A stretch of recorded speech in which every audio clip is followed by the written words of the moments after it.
प्यारे दोस्तों, एक 12 साल के लड़के ने अपनी मां के साथ में कर दिया कुछ ऐसा काम जिसके बारे में सुनकर आप लोग भी हैरान रह जाओगे। इसलिए आज का ये वीडियो आप सभी के लिए बहुत खास है। आप इसको आखिर तक जरूर देखें और इस वीडियो को ज्यादा से ज्यादा शेयर करें ताकि और भी लोगों के पास ये वीडियो पहुंच जाए। तो चलिए दोस्तों शुरू करते हैं। दोस्तों, आज जो वाकया हम आपको बताने वाले हैं, ये वाकया एक 12 साल के लड़के का ऐसा वाकया है जिसके वालिद का 5 साल पहले इंतकाल हो गया था। उसके घर में 3 मेंबर थे, उसकी मां, उसकी एक बड़ी बहन और एक वो खुद। इस लड़के का नाम माजिद था। माजिद का बाप एक प्राइवेट कंपनी में जॉब किया करता था, इसलिए उन्होंने सस्ते वक्त में एक छोटा सा घर बना लिया था। अब ये तीनों इसी घर में रह रहे थे। माजिद के वालिद की उम्र तकरीबन 35 साल के करीब रही होगी कि उनका इंतकाल हो गया। बाप के मरने के बाद माजिद के घर को परेशानियों ने घेर लिया था, क्योंकि कहते हैं कि गरीब का कोई रिश्तेदार और दोस्त नहीं होता। कुछ ऐसा ही इनके साथ में हो रहा था। माजिद के वालिद की वफात पर कंपनी वालों ने उन्हें 1.5 लाख रुपए दे दिए और फिर पलट कर कभी उनकी खैर खबर नहीं ली।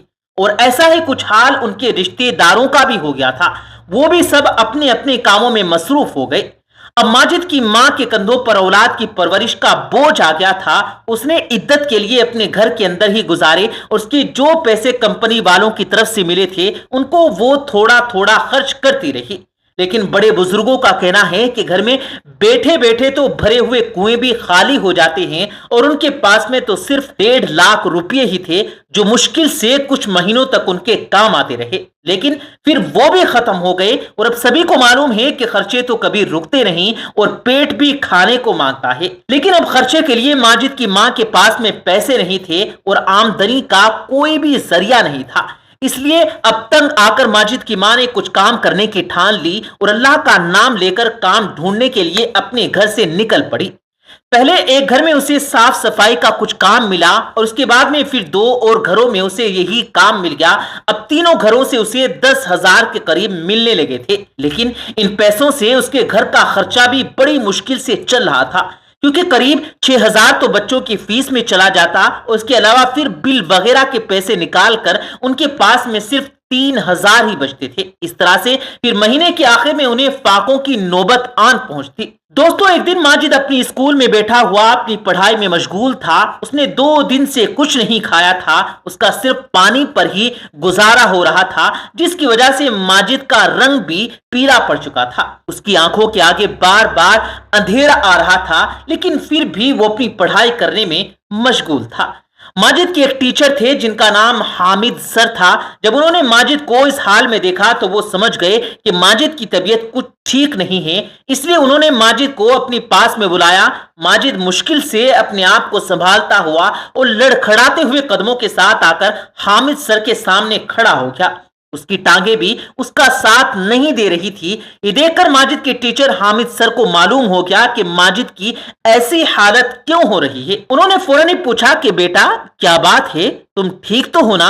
तो माजिद ने कहा कि जी सर, मैं ठीक हूं। ये सुनकर हामिद सर ने दोबारा पूछा कि मुझे सच सच बताओ कि क्या बात है। उसके बाद माजिद ने हामिद सर को बताया कि सर, दरअसल बात यह है कि मेरे घर में 2 दिन से राशन खत्म है। इस वजह से मैंने और मेरे घर वालों ने 2 दिन से कुछ नहीं खाया और इसी वजह से मुझे चक्कर आ रहे हैं। यह सुनकर हामिद सर की आंखों में आंसू आ गए। उन्होंने फौरन ही माजिद को अपने साथ में लिया और उसे लेकर स्टाफ रूम पहुंचा दिया और फिर अपने एक चौकीदार को कुछ पैसे देकर कहा कि जल्दी से बाजार जाओ और जाकर कुछ खाने पीने का सामान ले आओ। चौकीदार फिर फौरन ही बाजार गया और कुछ ही देर में एक सैंडविच और एक कोल्ड ड्रिंक की बोतल लेकर आ गया। हामिद सर ने फौरन ही वो सैंडविच माजिद को दिया और कहा, बेटा ये लो और इसे खा लो।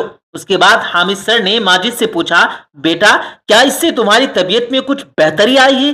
तो ये सुनकर माजिद ने हाँ में अपना सर हिला दिया। माजिद ने वो सैंडविच खाया और साथ में वो कोल्ड ड्रिंक भी पी ली। उसके बाद में उसकी आंखों के आगे थोड़ी रोशनी आई। उसके बाद फिर माजिद को अपनी क्लास में भेजते हुए हामिद सर ने कहा, बेटा छुट्टी के वक्त तुम मुझसे मिलते जाना, پھر ماجد یس سر کہتا ہوا اپنی کلاس چلا گیا۔ اس کے بعد جب اسکول کی چھٹی ہو گئی تو ماجد حامد سر کے پاس آ گیا۔ حامد سر نے کہا بیٹا رکو تھوڑی دیر میں ہم ساتھ ہی چلیں گے۔ پھر تھوڑی دیر کے بعد حامد سر ماجد کا ہاتھ تھام کر اسکول سے باہر نکلے اور اپنی موٹر سائیکل پر بٹھا کر بازار کی طرف روانہ ہو گئے۔ پھر بازار پہنچ کر حامد سر نے آٹے کا تھیلا، چاول، دال، چینی وغیرہ سب چیزیں خریدی اور پھر ماجد کے ساتھ اس کے گھر پہنچ کر ان کی رسوئی گھر میں وہ تمام راشن رکھوا دیا۔ اس وقت ماجد کی ماں گھر پر نہیں تھی کیونکہ وہ تو بیچاری کام کر کے تھکی ہاری 4 بجے کے آس پاس میں گھر پہنچتی تھی۔ اس کے بعد حامد سر نے ماجد سے کہا بیٹا اب تمہیں فکر کرنے کی کوئی ضرورت نہیں، بس اب تم اپنے پڑھائی پر دھیان دو، اب میں ہر مہینے تمہارے گھر میں اسی طرح سے راشن بھجوا دیا کروں گا۔ دوستو اس کے بعد میں جب حامد سر کو یہ پتا چلا کہ ماجد ایک یتیم ہے تو پھر انہوں نے ماجد کی اسکول فیس بھی معاف کروا دی۔ پھر تھوڑی دیر کے بعد جب ماجد کی ماں گھر آئی تو بیٹے سے پوچھا کہ بیٹا یہ سارا سامان کہاں سے آیا ہے؟ تو پھر ماجد نے اپنی ماں کو حامد سر کی تمام باتیں بتا دی اور یہ بھی بتایا کہ ماں حامد سر نے کہا ہے کہ اب سے وہ ہر مہینے ہمارے گھر میں راشن پہنچا دیا کریں گے، اور یہی نہیں انہوں نے میری اسکول کی فیس بھی معاف کروا دی ہے۔ یہ سن کر ماجد کی ماں کی آنکھوں سے خوشی کے آنسو چھلک پڑے۔ پھر وہ حامد سر کو ڈھیر ساری دعائیں دینے لگی۔ حامد سر اب ہر قدم پر ان کی مدد کرنے لگے تھے۔ حالانکہ ان کی خود کی تنخواہ اتنی زیادہ نہیں تھی مگر پھر بھی وہ اپنے گھر کے ساتھ ساتھ ماجد کے گھر کو بھی سنبھالنے لگے تھے۔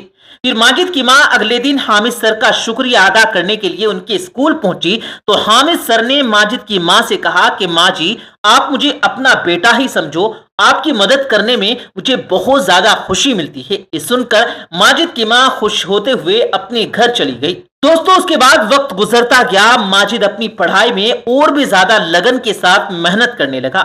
تھوڑے دنوں کے بعد ماجد نے اپنے اسکول کی پڑھائی پوری کی اور پھر وہ وقت بھی آ گیا جب ماجد کو کینیڈا کی ایک اچھی یونیورسٹی میں اسکالرشپ مل گئی۔ یہ دیکھ کر ماجد کی ماں اور بہن بہت زیادہ خوش ہو رہی تھی، اور ادھر ماجد نے کبھی سوچا بھی نہیں تھا کہ وہ کبھی باہر جا کر کسی اور ملک میں پڑھائی کرے گا، لیکن آج یہ دن بھی اس کی زندگی میں آ چکا تھا۔ پھر اسی یونیورسٹی نے ماجد کا ٹکٹ بھی بھیج دیا۔ اب اگلے ہی دن ماجد کی فلائٹ تھی، اس لیے ماجد ایئرپورٹ پہنچا اور جا کر فلائٹ میں اپنی سیٹ پر بیٹھ گیا، مگر جیسے ہی ماجد اپنی سیٹ پر بیٹھا تو اس کو اپنا گزرا ہوا وقت یاد آنے لگا اور پھر پرانی باتیں سوچ سوچ کر ماجد رونے لگا۔ دوستو اس کے بعد فلائٹ نے اڑان بھری اور پھر 10 گھنٹے کا سفر کرنے کے بعد ماجد کینیڈا پہنچ گیا۔ اگلے ہی دن ماجد کی کلاسیں شروع ہو گئی۔ اس کا رہنا سہنا کھانا پینا سب کچھ یونیورسٹی کی طرف سے ہی تھا۔ پھر کچھ ہی دنوں کے بعد میں ماجد نے وہاں پر ایک پارٹ ٹائم جاب بھی ڈھونڈ لی۔ اس طرح سے اب ماجد پڑھائی کے ساتھ ساتھ پیسے بھی کمانے لگا تھا۔ اس لیے ماجد نے اب اپنی ماں کو لوگوں کے گھروں میں جا کر کام کرنے کے لیے منع کر دیا تھا۔ اب ماجد کینیڈا میں اچھی طرح سے سیٹل ہو چکا تھا۔ اب وہ ہر مہینے اپنی ماں کو 1.5 سے 2 لاکھ روپے بھیجنے لگا تھا۔ ادھر اس کی ماں نے ان پیسوں سے گھر کا کام کروانا شروع کر دیا، فرنیچر وغیرہ بھی خریدنا شروع کر دیا۔ اس طرح سے ماجد اور اس کے گھر والوں کے اچھے دن شروع ہو چکے تھے۔ اب وہی رشتہ دار جو کبھی ان سے دور بھاگا کرتے تھے، اب انہی رشتہ داروں نے ان کے گھر میں آنا جانا شروع کر دیا تھا۔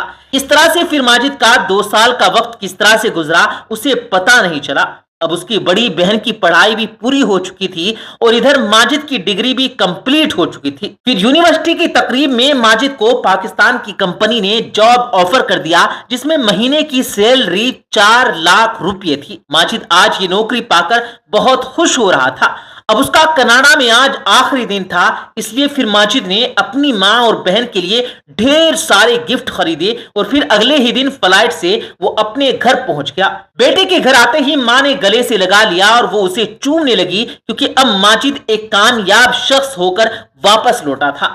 دوستو پھر 1 ہفتے کے بعد ماجد نے اپنی نوکری جوائن کر لی۔ آج ماجد کا اپنے آفس میں پہلا دن تھا۔ پھر جیسے ہی ماجد اپنے آفس میں پہنچا اور جا کر اپنی سیٹ پر بیٹھا تو اسے ایک دم سے حامد سر کی یاد آ گئی جنہوں نے اس کی اور اس کی ماں کی کافی زیادہ مدد کی تھی۔ اگر وہ ان کے سر پر ہاتھ نہیں رکھتا تو شاید ماجد آج اتنی پڑھائی نہیں کر پاتا، اور یہی نہیں 7 سالوں تک اس نے ان کے گھر میں راشن بھی پہنچایا تھا۔ حالانکہ حامد سر کوئی امیر انسان نہیں تھے، ان کی سیلری بہت کم تھی، لیکن وہ ایک सफेद पोश इंसान थे। उन्होंने माजिद की मां को अपनी मां माना और उसका हक भी अदा किया। माजिद ने स्कूल छोड़ने के बाद फिर कभी भी हामिद सर की कोई खैर खबर नहीं ली थी। बस यही बातें सोच सोच कर आज हामिद बहुत शर्मिंदा हो रहा था। फिर माजिद ने फौरन ही ऑफिस की गाड़ी निकलवाई और सीधा अपने स्कूल में पहुंच गया और जाकर हामिद सर के बारे में पूछने लगा।